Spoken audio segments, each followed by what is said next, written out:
Welcome to the Dairy News and Views podcast, a production of the Iowa State University Extension and Outreach Dairy Team. Our podcast covers current educational, research, and industry tools available for your operation to manage healthy cows and calves while producing the highest quality dairy products.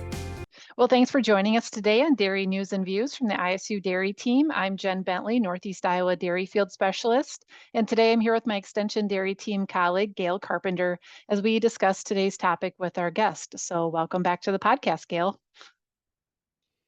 It's always great to be here, Jen. Excited for our guest today. Yeah, so corn silage is on our minds, and we wanted to invite one of our colleagues in New York from the Cornell Regional Dairy Management Team, Dairy Specialist Margaret Quaassdorff. Gail and I have both gotten to know Margaret throughout the years in our extension work, both in and out of Iowa. So we want to welcome Margaret to our podcast. And Margaret, why don't you tell us a little bit about yourself and to our listeners? Yeah, Jen, thanks for having me today on the podcast. Like Jen said, my name is Margaret Quaassdorff, and I am a dairy management specialist for Cornell Cooperative Extension's Northwest New York Dairy, Livestock, and Field Crops team. There's a number of us dairy specialists across the state who work for Cornell University, and we do all types of programming related to dairy, bringing educational dairy skills workshops to dairy farmers in both English and Spanish, as well as helping farmers do on-farm research, write grants. We're into all kinds of stuff. Yeah, Jen, you said that you've had years of knowing Margaret, but I met Margaret just about a year ago at the NACAA meeting, so just over a year ago. So it's been fun. It's always fun to connect with people from other regions and other states and kind of exchange information and learn from each other and hear what other people are doing. So, and today I think we're going to be talking about corn silage. Is that right? Sounds like it. Yeah. Yeah. I thought maybe this would be a good time to get us all together as we're both kind of experiencing some corn silage harvest in our areas. We may have different management practices, but I think we have similar concepts that we want to talk about, and some things that we're expecting for harvest and feeding management, and just some general discussion around corn silage management. So I guess to kick it off, Gail, I know you are the first one to tell me that your corn silage harvest is done, so you are the lucky one. So why don't you tell us how that went and any challenges or what went well with it this year? Yeah, we had the Iowa State Dairy and Beef Farms. We put up our silage this past week. Finished on Labor Day. We wrapped up our bunks at the Iowa State Dairy. So that went well. We used custom harvesters for that. So that's always nice. But we got those bunks covered and packed and got it all wrapped up. So I think what went well was we had really great weather. It is kind of crazy to think that it's here early September, end of August, and we had those really nice 70-degree sunny days for the most part. We did get hit with some rain that made it too muddy to get out in the fields one night. So that kind of slowed things down a little bit, but overall, I'm not complaining about these mild temps. Usually we're dealing with the high heat and humidity, and to have some mild temps and a light breeze was really nice. I also want to give a shout out, Connor AgriScience, always, they're not a sponsor or anything like that, but they do very generously donate the oxygen barrier that we use, and I know they do that for a lot of other universities as well. So really appreciate their generous donation, because as we might talk about today, and many of our listeners already know, oxygen barrier can be a really great addition for getting high quality corn silage without a lot of shrink or a lot of mold or wastage. So really appreciate their very generous donation. Yeah, and so Margaret, when we were visiting a couple of weeks ago about different topics that we wanted to cover on podcast, you mentioned that you were going to be doing some dry down days with your producers in New York there, and you mentioned you were wrapping those up last week and maybe got into some other areas earlier this week, and maybe you want to tell us a little bit about how that went and where you're currently at. Sure. So I have to say that corn silage harvest season is one of my favorite seasons of the year. And this goes back probably to both my background in dairy herd management. And so I was actually in Northeast Iowa managing a dairy herd for a little while before I came back closer home to New York. So my background in dairy herd management combined with my master's degree in dairy nutrition and my time working as a dairy nutritionist, I love corn silage harvest season because it is that one time of year where you get to do something that if you do it well, hopefully you do it well. If you do it well, it affects how the rest of the year is going to go as you think about it. Maybe not the rest of the year, but the whole next year when you start feeding that feed, you're going to feed that corn silage to your herd every day. And so what you do now, how you put it up, how you store it, how long you let it ferment is going to affect your herd the whole next year. So corn silage dry down days is a really important event in Northwest New York. We typically hold it in areas where there are smaller dairies who might not have the attention or have as much opportunity to get their corn stalks chipped down and sampled for dry matter. We have a lot of great consultants out there who are working with a lot of the large dairies in our area to provide that service. But we do provide a dry down service for our smaller dairies. And the great thing about that is we get a ton of farmers who bring their samples in, and we get to test a lot of samples, and we get a good idea of what the region looks like on each of those days that we offer that program. So I'll be speaking from the Finger Lakes area, which is more centrally located in New York State. And so we did our dry down days, I believe it was August 26th and 27th. And we were thinking that seemed a little bit early for us because last year we were a little bit later than that, about a week later before we even tried drying any corn down. But it turned out that our numbers were coming in, our dry matter numbers were ranging anywhere from 28% dry matter, which is still a little wet, all the way up to, 32, 33% dry matter. And of course, there are different ways we can measure dry matter. The way that we do it when we do our dry down days is we have people bring their samples in, whole corn stalks. We chip them down in a wood chipper, and then we use our partners at Dairy One and their NIR to help us give a rapid dry matter test answer. And they can also give us a pretty good idea about what starch is looking like at that time too. We used to do Coster testers, but it took a long time to get through our numerous samples. It took hours and hours and a lot of electricity. So now we partner with those who can help us do a little bit quicker.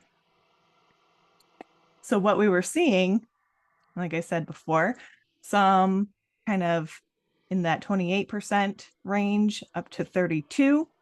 And on those days, they were pretty warm days. They were bright, sunny, windy days. And so if we think about that, and maybe Gail or you guys have a different perspective, but we kind of think about that corn drying down about a half a point on those pretty nice days.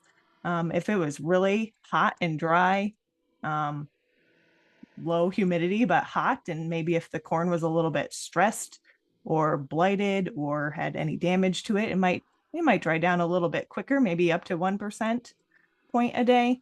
But at that time, we were predicting, the first or second week in September to start on those fields that were planted early in May. So you're right around the corner then too, right? We're right around the corner for some of those fields. The other thing is something really interesting that we saw for our weather out here is those fields that were planted in early May were those fields that were getting ready to be chopped pretty soon. But then those who had planted just 2 weeks later, those were the wetter samples. So that we had a really hot spell earlier in May. and it gave a little bit of a head start to those guys who got on those fields a little bit early. So yeah, no, starch levels were coming up nicely. And if you want, I can go into the types of storage that how storage affects the dry matter that we're shooting for, at least in our area. Yeah, go for it. Okay. So again, we're working with smaller farms in these regions. So a lot of times, we're usually targeting that 32 to 35, maybe 36% dry matter when we are having the goal of storing that corn silage in a bunker silo. We know that is a good range for great fermentation. We know our digestibility of our forage is going to be about where we want it. If we wait longer, yeah, we might get a little bit more starch, but if we wait too long, we are going to give up digestibility on that fiber side. So that's 32, 30 to 36 is a pretty good range for our bunker silos. Now, these smaller dairies typically have upright silos, and they're really big ones, and maybe really big for New York, but maybe they're bigger in Iowa. But we have experience, and we also work with them to make sure that that first corn that is going to go into those silos first is a little bit drier, even up to 40% dry matter, because we know that it's going to be at the bottom. And as we load that corn in, we know that the pressure is going to push down on that bottom part, and we don't want it leaking out the bottom. We don't want the seepage, because that's all the nutrients that we want to feed the cows leaking out the bottom of the silo.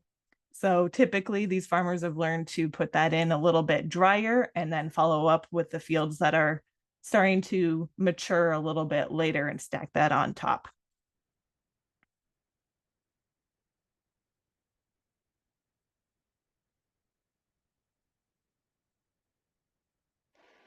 So we were talking a little bit before we started recording about that transition from one crop to the next. What are you saying to your producers about transitioning between bunks? I know we had kind of been chatting, okay, it depends on what your inventory is still, depends on quite a few different things. So how are you guys having those conversations? In an ideal world, we would allow that corn silage to sit covered, sealed up for several months. I mean, we talk about opening bunks around New Year's, if it goes in September, to give it a really good chance to ferment. And the reason why we want to do that, of course, is to help release and, I guess, denature some of those proteins that surround those starch granules within the kernel, and allow that starch digestibility to be more, or that starch to be more accessible, to increase digestibility and usage of that energy within the rumen and for the cow.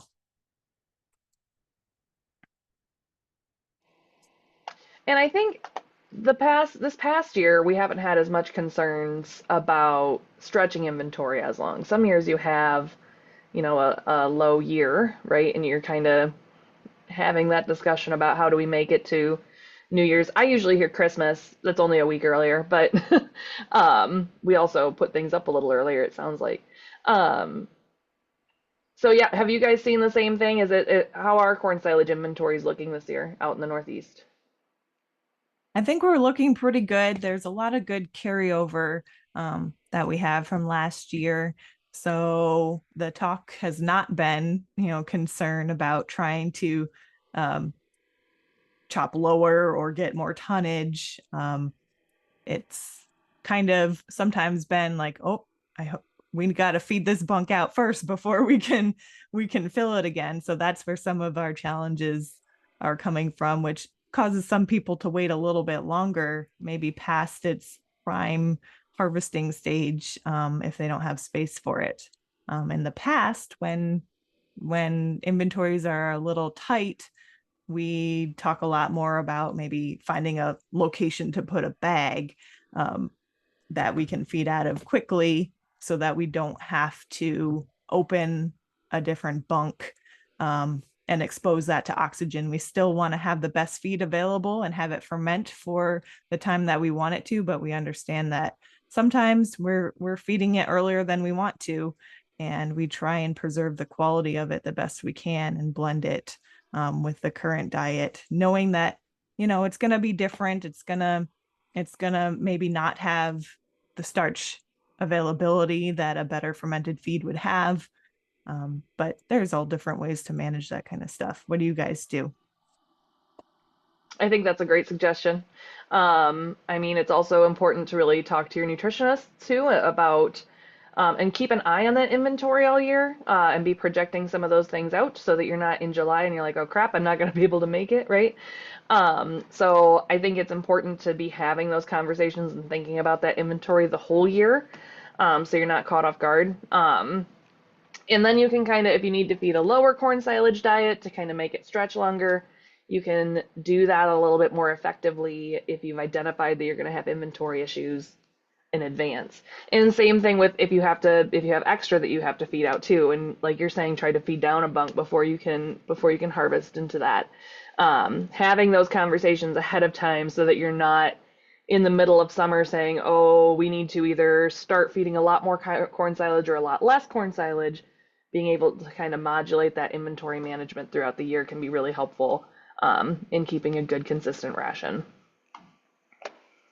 I think this year, that reminds me, we've had a lot more, I guess, farmer engagement with planting cover crops and then harvesting cover crops for feed.